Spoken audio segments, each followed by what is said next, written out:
Je voudrais ce matin continuer donc sur la lancée de mon message d'il y a 3 semaines, donc sur la montée de l'Empire. Donc je voudrais continuer donc avec ce même titre. Donc c'est le deuxième volet de la montée de l'Empire. Je ne sais pas exactement où ça nous emmène, mais on y va.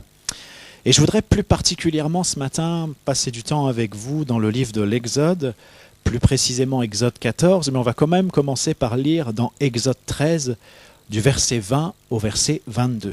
Exode 13, verset 20 à 22. Voilà ce qui est écrit. Les Israélites partirent de Sukkot et ils campèrent à Étam, à l'extrémité du désert. L'Éternel allait devant eux le jour dans une colonne de nuée pour les guider dans leur chemin, et la nuit dans une colonne de feu pour les éclairer, afin qu'ils marchassent jour et nuit. La colonne de nuée ne se retirait point de devant le peuple pendant le jour, ni la colonne de feu pendant la nuit. Pour donner quelques mots de contexte, on est à ce moment de l'histoire où Dieu a fait sortir le peuple d'Israël de l'empire de l'Égypte. Et il les guide, il leur montre le chemin, il les éclaire. Comment est-ce qu'il fait ça ? Eh bien, au moyen le jour d'une colonne de nuée, et la nuit, c'est une colonne de feu. Vous voyez, Dieu ne se manifeste pas d'une manière uniforme, toujours de la même manière. Il sait s'adapter à la situation. Il est pour son peuple ce que son peuple a besoin qu'il soit. Et Dieu accomplit ses desseins, il n'est pas limité, il n'est pas restreint dans ses manières de faire. Si une colonne de feu, c'est plus adapté pour la nuit, alors ce sera une colonne de feu. Si une colonne de nuée est plus adaptée pour le jour, alors ce sera une colonne de nuée. Et ce qui est intéressant aussi dans ce que nous venons de lire, c'est qu'on voit que soit la colonne de nuée, soit la colonne de feu est toujours avec le peuple d'Israël, devant le peuple d'Israël. Dieu est toujours avec nous et il veut nous conduire. Alors, vous savez qu'une colonne, c'est un pilier. C'est quelque chose qui nous porte, on peut vraiment s'appuyer dessus. C'est quelque chose, par exemple, les colonnes, ça soutient un bâtiment. Et là, non seulement c'est un pilier, une colonne, mais en plus c'est une colonne, c'est un pilier qui est mobile. Dans Exode 14, verset 19, il nous est dit « L'ange de Dieu, qui allait devant le camp d'Israël, partit et alla derrière eux. Et la colonne de nuée qui les précédait partit et se tint derrière eux. » Alors vous voyez, cette colonne, elle est vraiment très mobile, parce qu'elle était devant le camp, mais maintenant elle n'est plus devant le camp, elle se positionne derrière le camp. Et pourquoi est-ce qu'elle se positionne derrière le camp ? Parce que les Égyptiens, le Pharaon et son armée sont là pour se saisir du peuple de Dieu. Et ce changement de position de la colonne nous parle de protection, elle nous parle aussi de séparation. Du fait de son positionnement, du positionnement de la colonne, l'Égypte ne peut pas atteindre Israël. Lisons maintenant le verset 20, Exode 14, verset 20. Elle se plaça entre le camp des Égyptiens et le camp d'Israël. Cette nuée était ténébreuse d'un côté et de l'autre elle éclairait la nuit. Et les deux camps n'approchèrent point l'un de l'autre pendant toute la nuit. Et qu'est-ce qu'on voit maintenant ? Eh bien, on voit que cette colonne, elle est deux choses à la fois. Pour les Égyptiens, cette colonne est ténébreuse. Mais pour Israël, elle éclaire la nuit. La même colonne a une double facette. D'un côté, elle est ténèbres et de l'autre, elle est lumière. C'est la même colonne, c'est la même situation. Et pourtant, suivant que l'on est israélite ou égyptien, eh bien cette colonne se présente d'une manière différente. En fonction du camp auquel on appartient, la colonne n'a pas du tout le même aspect et n'a pas du tout la même fonction. Alors peut-être vous avez remarqué au verset 19, il est question de l'ange de Dieu. Il nous est dit, l'ange de Dieu qui allait devant le camp d'Israël partit et alla derrière eux. Comme la nuée, le même mouvement que la nuée. La nuée est une manifestation visible de Dieu. Beaucoup de commentateurs disent que l'ange de Dieu, c'est Jésus, donc Dieu lui-même qui se manifeste d'une manière visible. Et dans Exode 13, verset 20, il est même dit que l'Éternel allait devant eux. Ça signifie que Dieu lui-même se manifeste différemment selon qu'on est égyptien ou israélite. Suivant le camp auquel on appartient, suivant le maître auquel on a fait allégeance. Dieu ne se manifeste pas de la même manière pour le monde et pour l'Église. c'est le même espace, c'est le même temps, c'est le même Dieu, c'est la même manifestation de Dieu, mais elle ne se présente pas de la même manière en fonction de notre identité. Elle ne produit pas le même résultat en fonction de qui on est. Alors peut-être une première question que je voudrais nous poser ce matin, c'est comment Dieu se manifeste-t-il pour toi ? Comment Dieu se manifeste-t-il pour toi ? Parce qu'on voit dans ce passage que non seulement Dieu se manifeste de manière adaptée et différenciée, mais on peut aller encore plus loin. Dieu se manifeste aussi d'une manière contradictoire. Si pour Israël il est lumière, pour l'Égypte il est ténèbres. C'est la même colonne, encore une fois, c'est le même Dieu qui se manifeste de manière contraire. Oui, Dieu peut être à la fois lumière et ténèbres, dans un même contexte, dans une même situation. Oui, Dieu peut à la fois éclairer et empêcher de voir. Il peut guider et égarer avec le même moyen, dans la même action. Dieu peut sauver comme il peut faire périr en fonction de qui tu es et en fonction de qui tu sers. Nous qui sommes dans un contexte de montée de l'Empire, eh bien je crois qu'il est très important que nous puissions comprendre cela. Quand on examine tout ce qui se passe aujourd'hui, on pourrait penser que Dieu se tient à l'écart, que le mal est en train de gagner du terrain et de l'emporter. Mais en réalité, rien n'est plus faux que cela. Dieu est en train d'établir son règne. Tout se déroule selon le plan, selon les desseins éternels de Dieu, qu'il a établi lui-même avant la fondation du monde. Jésus revient et Jésus vient établir son règne. Romains 14, versets 10 et 11 nous dit « Nous comparaîtrons tous devant le tribunal de Dieu, car il est écrit « Je suis vivant, dit le Seigneur, tout genou fléchira devant moi, et toute langue donnera gloire à Dieu. » Dans mon esprit, je perçois l'avancée d'une force. Peut-être vous aussi, vous la percevez. C'est une force implacable, une force froide, une force sournoise, une force qui en impose, une force qui veut soumettre, une force qui oblige, une force qui provoque la stupeur et l'effroi. Ça, c'est la montée de l'Empire. Peut-être percevez-vous cette force. Est-ce que vous la percevez ? Vous la percevez ? Eh bien, je vais vous faire une confidence. Quand je perçois cette force, il y a quelque chose en moi qui est effrayé. Cette force semble avoir un caractère inéluctable. Et il y a quelque chose en moi qui se sent comme écrasé ou abattu, voire battu. Et pourquoi je vous fais cette confidence ? Parce qu'il est important que nous comprenions bien qu'au milieu de nous, il n'y a pas de surhomme, il n'y a pas de surfemme, il y a simplement des enfants de Dieu qui apprennent à lui faire confiance et qui grandissent dans la confiance, qui grandissent dans la foi et qui s'appuient sur lui de plus en plus fermement. Mais quand j'examine un peu plus cette force dont je vous parle là ce matin, si je m'approche d'un peu plus près, eh bien ce que je perçois aussi, c'est que c'est un géant. C'est un géant qui veut en imposer, mais c'est aussi un géant aux pieds d'argile. C'est-à-dire, ça nous parle de fragilité, ça nous parle de faiblesse, ça nous parle du fait que quand ce sera le moment, ce géant s'écroulera parce que Dieu le fera s'écrouler.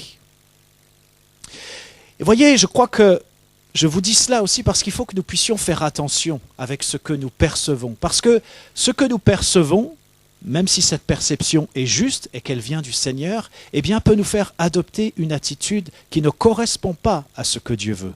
Et peut nous faire adopter une attitude, quelque part au fond de nous, c'est comme si, oui, on se sentait battu, une forme de fatalisme, quelque chose qui finalement nous empêche de grandir dans la confiance en Dieu. Et il est important que nous puissions identifier cela, pour ne pas nous soumettre à cela, mais pour nous soumettre à Christ, à sa parole, à son esprit et lui faire confiance. Parce que je perçois aussi la manifestation d'une puissance qui ne cherche pas d'abord à en imposer, mais qui dispose, une puissance qui dispose, une puissance qui ne cherche pas à obliger, mais une puissance qui révèle, une puissance qui s'accomplit dans la faiblesse, mais une faiblesse qui est plus forte que la force des hommes. Une puissance qui, lorsqu'elle suscite la stupeur et l'effroi, eh bien, c'est pour démontrer la justice et la grandeur véritable. Cette puissance, c'est la manifestation de la gloire et de l'amour de Dieu. Dans Exode 14, au verset 17, il est dit « Pharaon et toute son armée, et c'est Dieu qui parle, Pharaon et toute son armée, ses chars et ses cavaliers feront éclater ma gloire. » Pharaon poursuit le peuple de Dieu avec ses chevaux, ses cavaliers, ses chars et son armée. Moïse, lui, n'est armé que d'un bâton. Moïse, lui, n'est armé que d'un bâton. Pas de chars, pas de chevaux, pas de cavaliers, simplement un bâton qu'il tient dans sa main. Oui, mais avec ce bâton, à l'ordre de l'Éternel, Moïse va ouvrir et il va fermer la mer. Il va ouvrir et il va fermer la mer. J'y insiste, il ne va pas seulement ouvrir la mer pour que le peuple d'Israël puisse passer, il va aussi fermer la mer. Ou pour être plus précis, il va tendre son bâton pour que Dieu puisse ouvrir la mer pour que le peuple d'Israël puisse passer. Et Moïse va tendre son bâton aussi pour que la mer se referme sur le peuple égyptien, sur les combattants, les guerriers égyptiens. On va lire ça, Exode 14, versets 26 à 30. L'Éternel dit à Moïse, « Étends ta main sur la mer, et les eaux reviendront sur les Égyptiens, sur leurs chars et sur leurs cavaliers. » Vous voyez, c'est pas le passage où Moïse étend sa main pour ouvrir la mer, c'est le passage où Moïse étend sa main pour la fermer. Moïse étendit sa main sur la mer, et vers le matin, la mer reprit son impétuosité. Et les Égyptiens s'enfuirent à son approche, mais l'Éternel précipita les Égyptiens au milieu de la mer. Les eaux revinrent et couvrirent les chars, les cavaliers et toute l'armée de Pharaon qui était entrée dans la mer après les enfants d'Israël, et il n'en échappa pas un seul. Mais les enfants d'Israël marchèrent à sec au milieu de la mer, et les eaux formaient comme une muraille à leur droite et à leur gauche. En ce jour, l'Éternel délivra Israël de la main des Égyptiens, et Israël vit sur le rivage de la mer les Égyptiens qui étaient morts. Israël vit la main puissante que l'Éternel avait dirigée contre les Égyptiens, et le peuple craignit l'Éternel, et il crut en l'Éternel et en Moïse, son serviteur. Et vous savez, quand je lis ce texte, je me pose une question. Qu'est-ce que j'aurais fait si Dieu m'avait demandé d'étendre ma main pour que la mer se referme sur les Égyptiens? Qu'est-ce que j'aurais fait? Parce que vous voyez, ouvrir la mer, c'est bien. Ouais, j'aurais été enthousiaste d'ouvrir la mer. Mais la fermer la mer sur les Égyptiens. Et je ne veux pas m'attarder trop longtemps ce matin là-dessus, mais je vous pose aussi cette question. Qu'est-ce que vous auriez fait à la place de Moïse si Dieu vous avait demandé d'étendre votre main pour fermer la mer? Et je souligne simplement cela au passage parce que je crois que Dieu peut nous conduire dans des manières d'intercéder, dans des manières de faire aussi des gestes ou des actions prophétiques auxquelles peut-être nous ne sommes pas habitués. Que Dieu puisse nous donner vraiment sa sagesse par rapport à cela. Une autre chose que je me demande, c'est qu'est-ce que les Égyptiens ont pensé lorsqu'ils se sont retrouvés face à la mer et qu'ils ont vu la mer ouverte, qu'ils ont vu cette muraille à gauche, cette muraille à droite. Le peuple de Dieu s'était engagé dans ce passage et il avançait doucement. Ce n'étaient pas des combattants, il y avait aussi toutes les femmes, il y avait tous les enfants, il y avait tout ce qu'ils avaient emmené d'Égypte. La manière dont le peuple d'Israël avançait était particulièrement lente. Pharaon, lui, était sur son char, avec tous les chars de l'Égypte, avec ses chevaux et ses cavaliers. Il a pu penser qu'il allait rattraper les Israélites facilement, parce que leurs chevaux étaient vraiment rapides, et parce que leurs combattants, leurs guerriers étaient vraiment efficaces. Les cavaliers savaient comment mener leur monture. Et la première partie du verset 17 nous indique que Dieu va endurcir le cœur des Égyptiens pour que eux aussi, ils entrent dans la mer.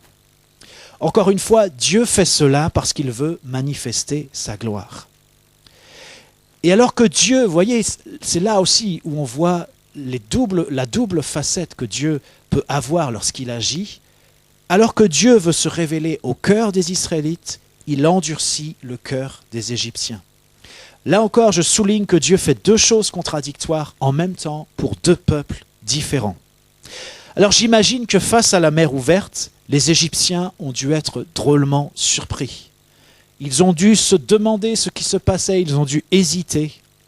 Et puis peut-être que quelqu'un a dit, c'est pas dans la Bible, c'est juste une hypothèse, mais peut-être que quelqu'un a dit que cette mer ouverte était un véritable boulevard, une aubaine pour rattraper les fuyards. Et alors tous ensemble, ils se sont engagés sur ce boulevard. Mais voyez, c'était compté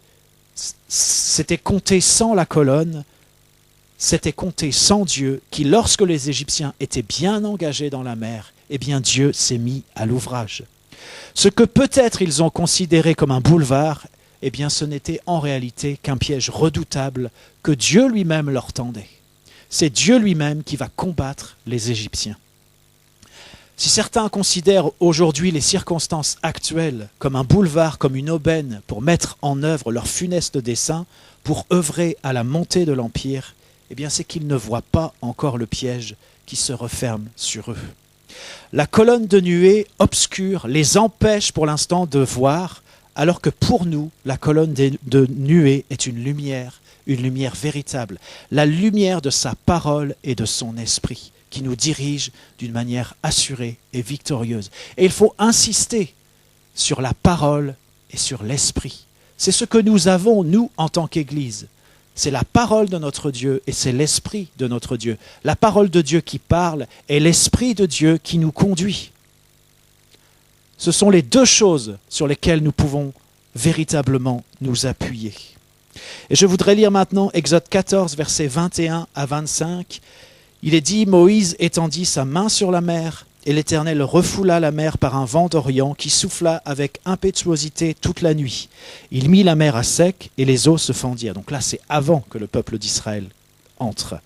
Verset 22, les enfants d'Israël entrèrent au milieu de la mer à sec, et les eaux formaient comme une muraille à leur droite et à leur gauche. Les Égyptiens les poursuivirent, et tous les chevaux de Pharaon, ses chars et ses cavaliers, entrèrent après eux au milieu de la mer. À la veille du matin, l'Éternel de la colonne de feu et de nuée regarda le camp des Égyptiens et mit en désordre le camp des Égyptiens. Il ôta les roues de leurs chars et en rendit la marche difficile. Les Égyptiens dirent alors « Fuyons devant Israël, car l'Éternel combat pour lui contre les Égyptiens. » Et voyez, Israël marche à pied sec au milieu de la mer, qui est une muraille à sa droite et une muraille à sa gauche. Mais pour l'Égypte, la déroute n'est pas loin. L'Éternel se met à l'œuvre, il met le désordre dans le camp des Égyptiens, il ôte les roues des chars, il rend leur marche difficile, et bientôt la mer va se refermer. Les Égyptiens, on le voit dans le texte, ils envisagent de prendre la fuite parce qu'ils se rendent compte que c'est Dieu lui-même qui combat contre eux, mais il est déjà trop tard. Le boulevard se transforme en piège. Dans la mer Rouge, une nation va périr et une autre nation va entrer dans sa destinée. C'est la même mer Rouge pour ces deux nations, mais elles n'y vivent pas du tout la même chose. C'est la même période de l'histoire, mais cette histoire prend une direction, une tournure totalement différente pour ces deux nations.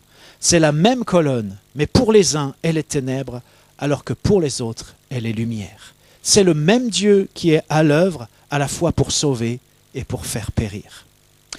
1 Thessaloniciens 5, versets 1 à 5 nous dit « Pour ce qui est des temps et des moments, vous n'avez pas besoin, frères, qu'on vous en écrive, car vous savez bien vous-même que le jour du Seigneur viendra comme un voleur dans la nuit. Quand les hommes diront paix et sûreté, alors une ruine soudaine les surprendra, comme les douleurs de l'enfantement surprennent la femme enceinte, et ils n'échapperont point. Mais vous, frères, vous n'êtes pas dans les ténèbres, pour que ce jour vous surprenne comme un voleur. Vous êtes tous des enfants de la lumière et des enfants du jour.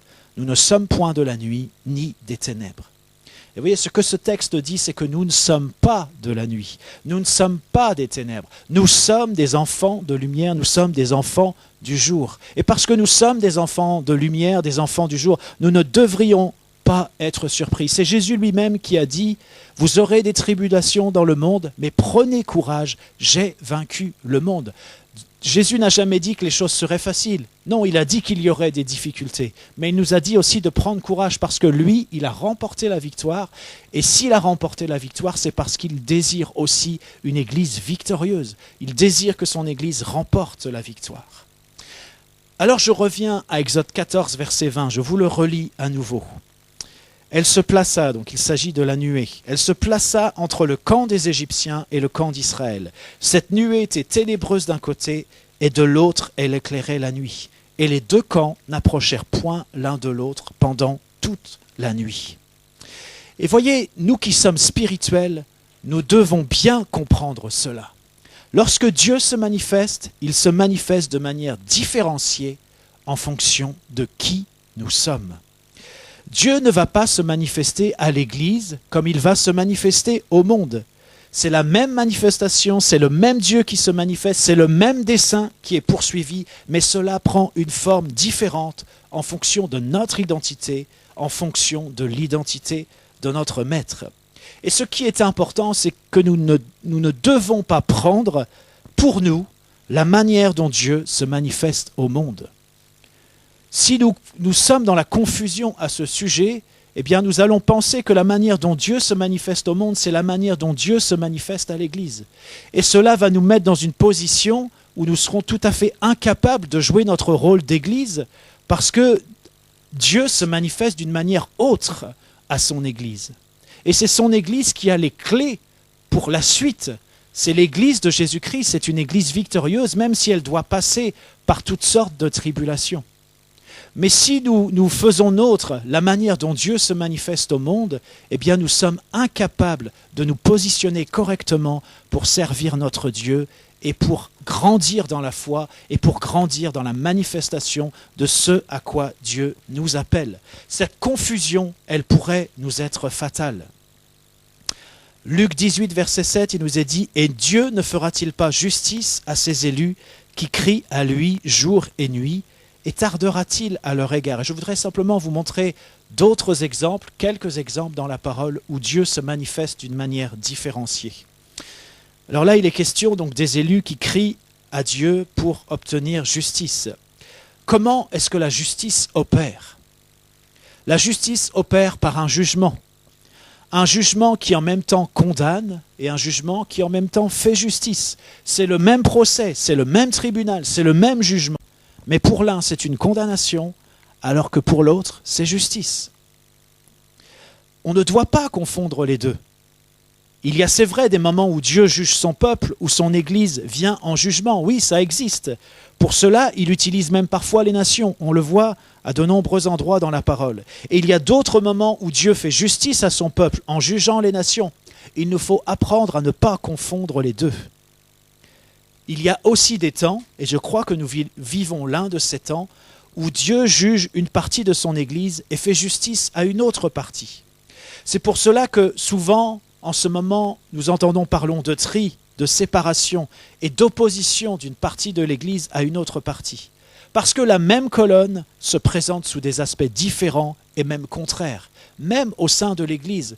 Je disais tout à l'heure, la manière dont Dieu se manifeste dépend de qui tu es et dépend de quel maître tu sers. Il y a dans les églises des personnes qui ne servent pas le maître, qui ne servent pas Jésus-Christ. Il y a des personnes qui sont complètement ignorantes de leur identité en Christ.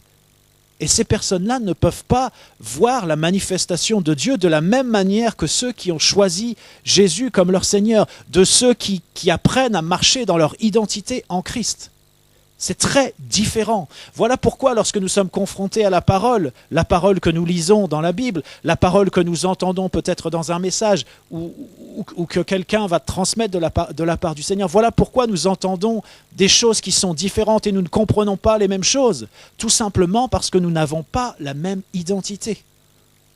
Et ce n'est pas parce que nous sommes assis sur un siège d'église que nous sommes au courant de notre identité en Christ et que nous vivons de cette identité.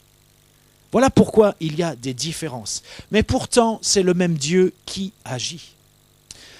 Psaume 36, verset 7 nous dit « Ta justice est comme les montagnes de Dieu, tes jugements sont comme le grand abîme. » La montée de l'Empire, à cause de ce que je suis en train de vous expliquer là, la montée de l'Empire ne suscite pas seulement une opposition externe, une opposition extérieure, mais elle suscite aussi une opposition intérieure, c'est-à-dire une opposition interne, c'est-à-dire au sein même de l'Église. Mais je voudrais même dire que cette opposition, nous pouvons la retrouver en nous.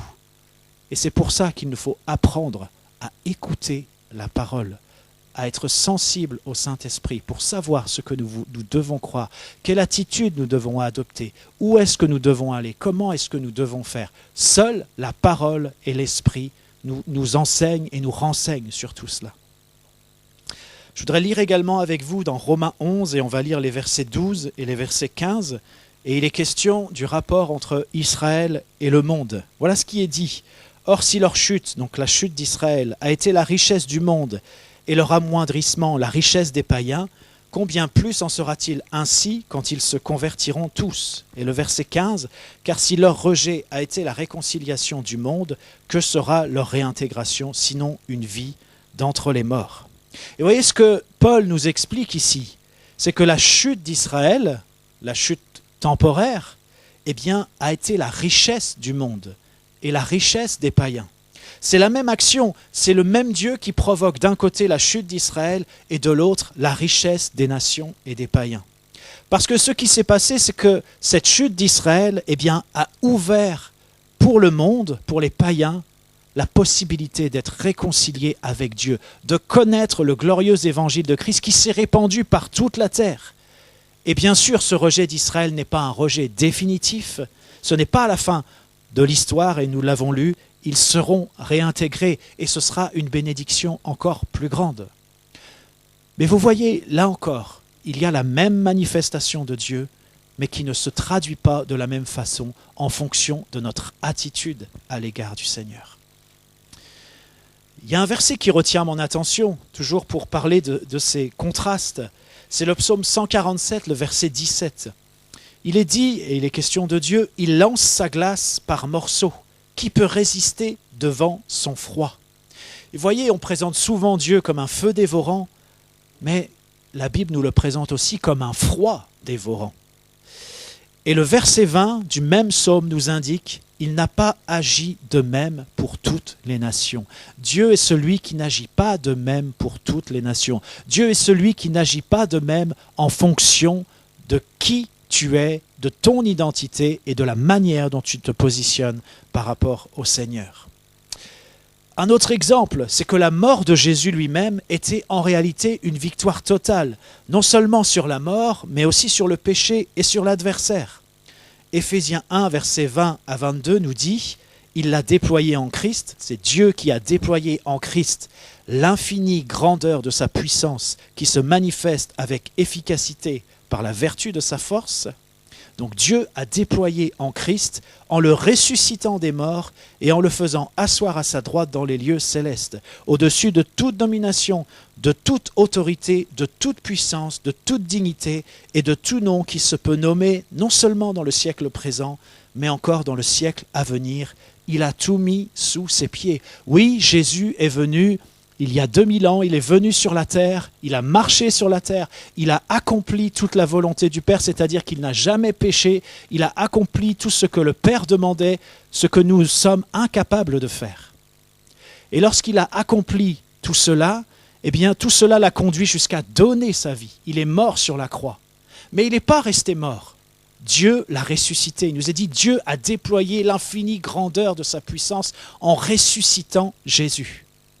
Et nous qui sommes là, présents dans cette salle, mais partout ailleurs également, si nous croyons dans ce que Jésus a fait à la croix, c'est-à-dire qu'il a vaincu la mort, qu'il a pris sur lui nos péchés, tout ce qui fait que nous sommes incapables d'accomplir la volonté de Dieu, si nous croyons aussi qu'il a vaincu l'adversaire, alors nous pouvons entrer dans cette vie nouvelle. Parce que la parole nous dit, si nous confessons nos péchés, il est fidèle et juste pour nous pardonner, pour nous purifier de toute iniquité. Et c'est une vie nouvelle qui se présente à nous. Et certainement, quand Jésus est mort, eh bien, certains se sont dit, ça y est, c'est terminé. Et le diable peut-être s'est réjoui, s'est dit, ça y est, c'est terminé, c'est fini. Il a perdu, c'est la défaite. Mais en réalité, c'était la victoire totale, la victoire qui allait permettre à des millions et même des milliards de personnes de changer de vie, de vivre une vie nouvelle en étant réconciliés avec Dieu. Et voyez, là encore, il y a un double aspect à l'œuvre que Christ accomplit. Et je voudrais lire avec vous dans l'évangile de Matthieu, au chapitre 16, et au verset 13, et on va lire jusqu'à 19, Matthieu 16, verset 13 à 19. Et donc le contexte, c'est Jésus qui interroge ses disciples, parce que Jésus lui aussi, il aimait bien poser des questions. Alors il discute avec ses disciples, il leur pose des questions. Alors je vous lis, au verset 13, Matthieu 16. Jésus, arrivé sur le territoire de Césarée de Philippe, posa cette question à ses disciples. Au dire des gens, qui suis-je, moi, le Fils de l'homme ? C'est-à-dire, qu'est-ce que les gens disent de moi ? Qu'est-ce qu'ils disent ? Ils disent quoi à mon sujet ? Ils disent, je suis qui pour eux ? Les disciples répondirent, les uns disent Jean-Baptiste, d'autres Élie, d'autres Jérémie, ou l'un des prophètes. Mais vous, leur dit-il, c'est Jésus qui demande ça à ses disciples, qui dites-vous que je suis ?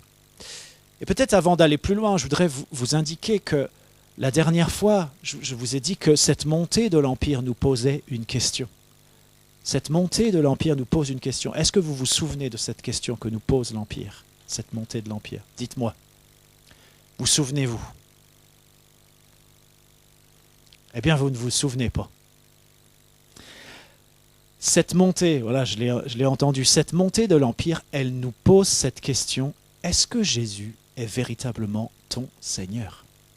Et c'est cette même question, là, c'est pas l'Empire qui pose cette question, c'est Jésus lui-même qui pose cette question à ses disciples. Mais alors vous, les gars, il n'y a pas les gars, c'est moi qui le rajoute.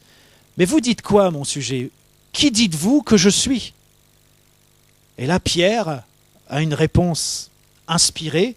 Il dit, tu es le Christ, le Fils du Dieu vivant. Tu es le Christ, le Fils du Dieu vivant. Et là encore, j'aimerais vous faire remarquer qu'au départ, Jésus, il dit, voilà, mais qu'est-ce qu'on dit de moi, le Fils de l'homme ? Mais voilà maintenant que Jésus, eh bien, on apprend qu'il n'est pas seulement le Fils de l'homme, mais on apprend qu'il est le Fils du Dieu vivant.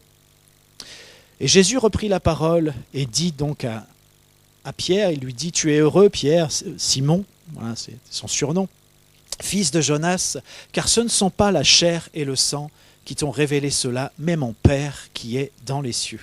Et ensuite il est dit, et moi je te dis que tu es Pierre, et que sur cette pierre je bâtirai mon église, et que les portes du séjour des morts ne prévaudront pas contre elle. Je te donnerai les clés du royaume des cieux, ce que tu lieras sur la terre sera lié dans les cieux, ce que tu délieras sur la terre sera délié dans les cieux. Et voyez, d'abord Jésus, il dit, mais qu'est-ce que les gens disent à mon sujet ? Mais après, il s'adresse d'une manière précise à ses disciples. Je crois qu'il s'adresse d'une manière précise à chacun d'entre nous. Qui dis-tu que je suis ? Parce que la bonne réponse, nous la connaissons. Jésus est le Fils de Dieu, il est le Seigneur, il est notre Sauveur, il est le Seigneur. C'est celui sous qui tout a été placé. Le Père l'a placé en position d'autorité suprême. Ok, ça c'est les bonnes réponses, c'est ce que dit la Bible. Si on lit un peu la Bible, on peut donner ces bonnes réponses.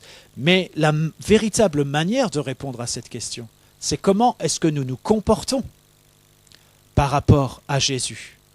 Lorsqu'il nous parle, comment nous réagissons. C'est ça qui va déterminer si véritablement il est Seigneur ou pas.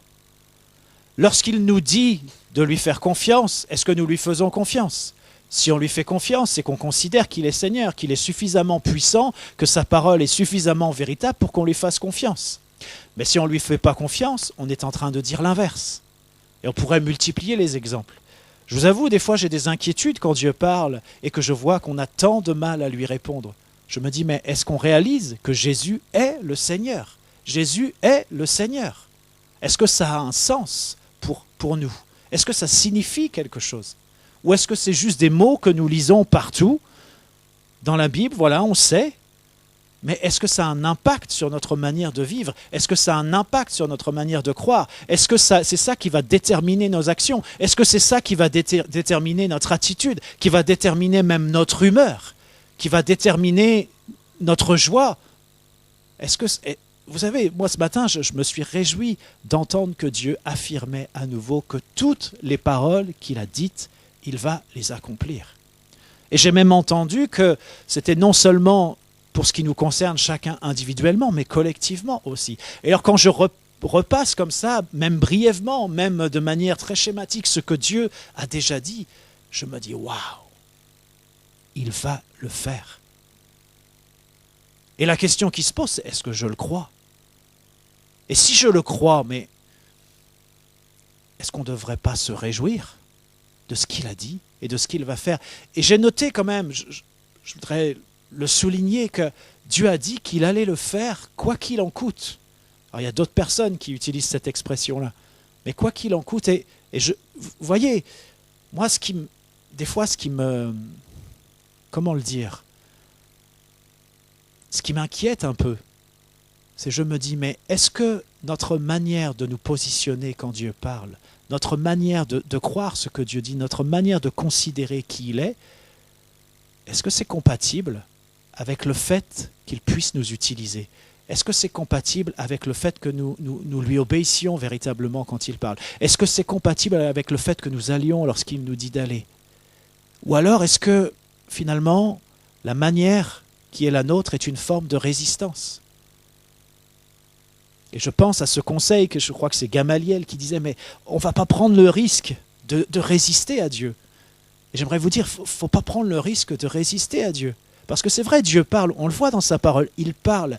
Et le problème, si je puis dire, vous savez, c'est que souvent, il y a un décalage important entre le moment où Dieu parle et le moment où les choses s'accomplissent. Il suffit d'étudier la Bible, d'étudier l'histoire pour s'en rendre compte. Et ce qui se passe, c'est que Dieu parle, il prévient, et il fait exactement ce qu'il a dit. Mais entre les deux, il y a un laps de temps. Et dans ce laps de temps, on oublie ce qu'il a dit. On oublie qui il est. Et puis on suit notre petit bonhomme de chemin et on s'habitue à ce que Dieu, répète certaines choses. Et c'est comme si ça ne nous parlait pas vraiment. Je crois qu'il y a une interpellation ce matin. Dire, mais ok, est-ce que je suis ton Seigneur? Je suis qui pour toi? Dis-moi, je suis qui pour toi? Qu'est-ce que ça signifie pour toi quand tu lis la parole, que tu es exhorté à la confiance, à la foi? Qu'est-ce que ça signifie la parole véritablement? Qu'est-ce que ça signifie quand Dieu parle? Quand Dieu s'adresse à toi peut-être pour dire des choses qui sont précises dans ta vie. Qu'est-ce que ça veut dire? Est-ce que ça compte pour toi? Ou est-ce que tu te dis, bon, ouais, on va voir, on verra la suite, peut-être que Dieu va reparler. Et oui, on s'habitue. Il y a une espèce de ronron qui est là. Mais on n'est pas du tout appelé comme ça à ronronner. On est appelé, comme il a été dit, à aller de l'avant, à se lever et à marcher. Et alors, Jésus pose cette question à ses disciples, et Pierre a la bonne réponse. Et voyez, sur cette révélation, parce que Dieu est un Dieu de révélation, et peut-être nous avons besoin de crier à Dieu pour qu'il se révèle véritablement à nous, pour qu'on sache qui il est, pour qu'on considère véritablement qui il est. Mais lorsque nous réalisons qui il est, eh bien, c'est vrai que Jésus dit des choses glorieuses. Il dit, voilà, je te donne les clés du séjour des morts, ce que tu lieras sur la terre sera lié dans le ciel, ce que tu délieras sur la terre sera délié dans le ciel. Il dit, je bâtirai mon église. Alors bon, il s'adresse à Pierre, je pense qu'il s'adresse par extension à tous les apôtres, et puis par extension, il s'adresse à nous aussi. Il dit, je bâtirai mon église et les portes de l'enfer ne prévaudront pas contre elle. Et alors, il y a plusieurs manières d'interpréter ce texte, mais je voulais quand même souligner quelque chose. Je ne veux pas rentrer dans des considérations trop techniques. Je voulais juste vous dire ce mot prévaudre. Quand il est dit les portes de l'enfer ou les portes du séjour des morts ne prévaudront pas contre elle, eh bien voilà ce que ce mot signifie. Il signifie être fort au détriment d'un autre. Être fort au détriment d'un autre. L'Église est appelée à être forte au détriment d'un autre. Et vous savez de quel autre il s'agit. Ça veut dire aussi décider. L'Église est appelée à décider. Ça signifie aussi être supérieur en force. Ça signifie vaincre. Ça signifie l'emporter. Et voilà à quoi nous sommes appelés en tant qu'Église. Voilà à quoi nous sommes appelés. Il nous est dit, les portes du séjour des morts ne prévaudront pas contre mon Église. C'est Jésus lui-même qui a dit ça. C'est Jésus lui-même qui a dit ça. Oh, vous savez comme moi que partout sur la terre, il y a des chrétiens qui sont persécutés. Il y a plein d'endroits où l'Église est en difficulté. Et peut-être qu'on peut considérer même que la France est un endroit aussi où l'Église est en difficulté. Et d'ailleurs, on peut même certainement considérer que dans bien des endroits où les chrétiens sont persécutés, eh bien l'Église est tellement plus forte qu'elle naît dans notre pays où nous ne subissons pas de persécution, en tout cas pas de persécution directe, même si on sent qu'il y a des choses qui montent. Mais vous voyez, l'Église est victorieuse. C'est comme lorsque Paul, il explique tout ce qu'il a traversé, mais finalement, eh bien, il s'en est toujours sorti. Et je ne suis pas en train de dire qu'il n'y a pas des personnes qui meurent pour leur foi. Je ne suis même pas en train de dire qu'il n'y a pas des personnes qui devront aussi mourir pour leur foi dans notre pays. Il y en a eu dans le passé. Mais ça ne dit pas que l'Église est dans la défaite. Bien au contraire, bien souvent, ça affirme sa victoire. Et nous devons avoir cette mentalité de vainqueur. Comme je vous l'ai dit, nous sommes forts au détriment d'un autre. En tant qu'Église, nous sommes appelés à décider. À décider, c'est-à-dire à manifester le royaume de Dieu, à nous laisser conduire en fonction de la manière dont Dieu nous parle pour faire ce qu'il nous dit et pour que se passe ce qu'il a dit qu'il devait se passer. Et Dieu veut le faire avec nous. Je voudrais le dire comme ça, comme on vient de le lire. D'une certaine manière, c'est nous qui avons les clés. C'est l'Église qui a les clés. Et vous savez que lorsqu'on a les clés, eh ben, on peut y aller, on peut entrer. Et je crois, vous savez, quand il est dit que les portes de l'enfer ne prévaudront pas contre l'Église, eh bien, ça signifie aussi que le diable veut retenir captif un certain nombre de personnes. Mais l'Église a l'autorité conduite par l'Esprit de Dieu pour que ces personnes soient libérées et qu'elles soient délivrées. Et même les portes de l'enfer, même si elles sont fermées à double tour, eh bien, ne peuvent pas retenir les personnes que Jésus choisit de libérer. Et il utilise son Église pour le faire. Peut-être ça signifie d'autres choses, certainement, mais ça signifie au moins cela. Alors, j'arrive bientôt à la fin de mon message, mais voyez, ce que je voulais vous dire ce matin, c'est que la manière dont Dieu se manifeste n'est pas la même, je le répète, en fonction de qui nous sommes et en fonction de qui est notre maître. Alors, nous ne sommes pas appelés à vivre les choses comme le monde les vit, mais nous sommes appelés à découvrir et à grandir dans la manière dont Dieu se révèle à son Église. Et voilà, je voudrais déclarer, pour terminer, que la montée de l'Empire, c'est l'Église qui se lève. La montée de l'Empire, c'est Dieu qui se révèle. La montée de l'Empire, eh bien, c'est la chute de l'Empire. La montée de l'Empire, c'est l'établissement du règne de Christ. L'asservissement du monde, c'est l'affranchissement de l'Église. Le repli, le recroquevillement des habitants de la terre, c'est l'élargissement et le déploiement des enfants de lumière. La séparation et le tri, c'est la mise à part et le revêtement de la puissance. Et je veux redire ces versets que j'ai prononcés aussi la dernière fois, Acte 2, verset 17. Il nous est dit, dans les derniers jours, dit Dieu, je répandrai de mon esprit sur toute chair. Et Isaïe 60, verset 1 nous dit également, lève-toi, sois éclairé, car ta lumière arrive et la gloire de l'Éternel se lève sur toi. Dieu se lève, son Église se lève. Dieu se lève, son Église se lève. Et je voudrais simplement, on va prier ensemble, mais je voudrais simplement vous proposer, vous dire, si vous entendez ce matin que Dieu vous appelle à vous lever, eh bien je vous invite à vous lever. Si vous ne l'entendez pas, eh bien restez assis. Ne vous levez pas pour dire, bah oui, il y en a d'autres qui se lèvent, je me lève moi aussi. Mais si vous entendez cet appel de Dieu qui dit, Église, lève-toi, de Dieu qui dit, je me lève, Église, lève-toi, eh bien, levez-vous ce matin. Et moi, je me mets debout.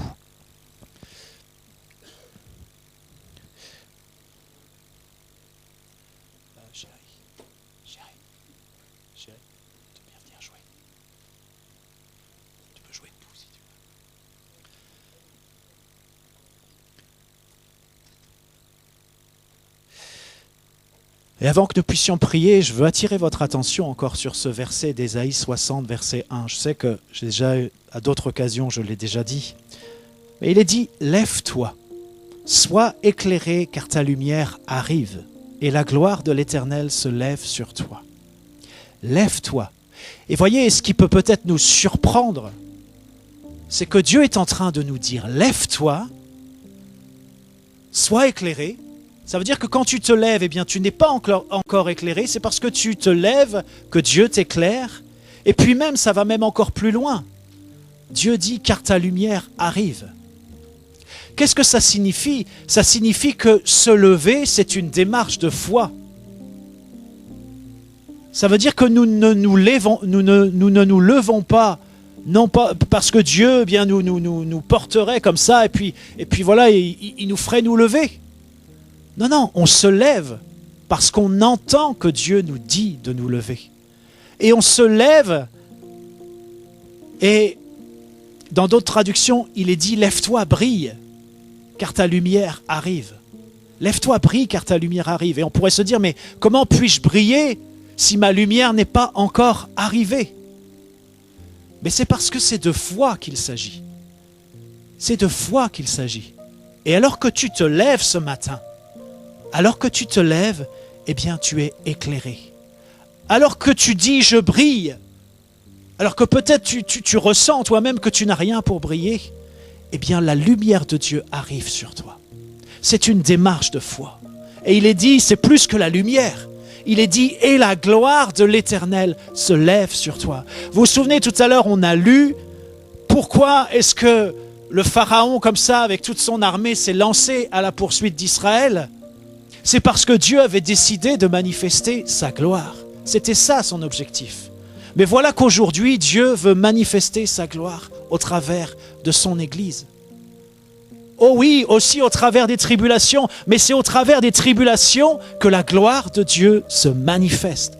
Alors ce matin, lève-toi et dis à ton Dieu, mon Seigneur, je me lève, je me tiens debout en ton nom et je brille parce que tu me dis de briller, alors je brille et je reçois cette lumière qui arrive, cette gloire qui se manifeste. Oh Jésus! Jésus, Seigneur, merci pour ta parole parce qu'elle est véritable. Tu n'es pas un menteur, mais tu es le Dieu de la vérité. Lorsque tu parles, comme tu nous l'as rappelé ce matin, eh bien tu agis. Oh, c'est vrai, il y a un délai entre le moment où tu parles et le moment où tu agis. Mais lorsque tu as parlé, eh bien les choses sont déjà faites, elles sont déjà accomplies et elles se manifestent. Alors Seigneur, je veux déclarer ce matin sur nous tous qui sommes debout ce matin, je veux déclarer que la lumière de Dieu brille sur chacun. La lumière de Dieu se lève sur chacun. Oh Seigneur, je veux déclarer la libération. Je veux déclarer la guérison. Je veux déclarer non, nous ne sommes pas la queue, nous sommes la tête. Nous sommes appelés à décider. Nous sommes appelés à manifester notre force au détriment d'un autre qui est plus faible. Oh, non pas que nous soyons forts, mais toi, tu es fort, Seigneur. Toi, tu es tout puissant au-dessus de tout. Je veux déclarer que dans cette salle, il y a des héros et des héroïnes. Je veux déclarer maintenant que l'Esprit de Dieu qui a été déposé en chacun de ces héros et de ces héroïnes, eh bien cet esprit se réveille maintenant. Je veux déclarer que nous sommes des porteurs de vie. Nous sommes des enfants de lumière. Je veux dire oui, nous allons. Lorsque tu nous appelles à aller, nous allons et nous brillons. Lorsque tu nous appelles à parler, nous allons et nous parlons. Lorsque tu nous appelles à prier, eh bien nous prions.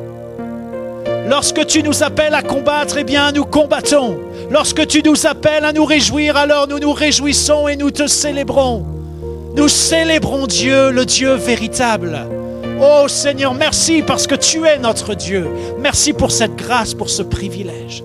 Oh, alléluia, Jésus, Jésus, Jésus. Seigneur, c'est vrai qu'il se produisent des miracles et des prodiges, comme le dit ta parole. Que ces hommes et ces femmes qui sont là devant moi soient des hommes et des femmes de percée maintenant, au nom de Jésus. Je déclare que rien ne nous retient. Rien ne nous retient, aucune chaîne. Nous ne sommes asservis par rien parce que Dieu est notre liberté.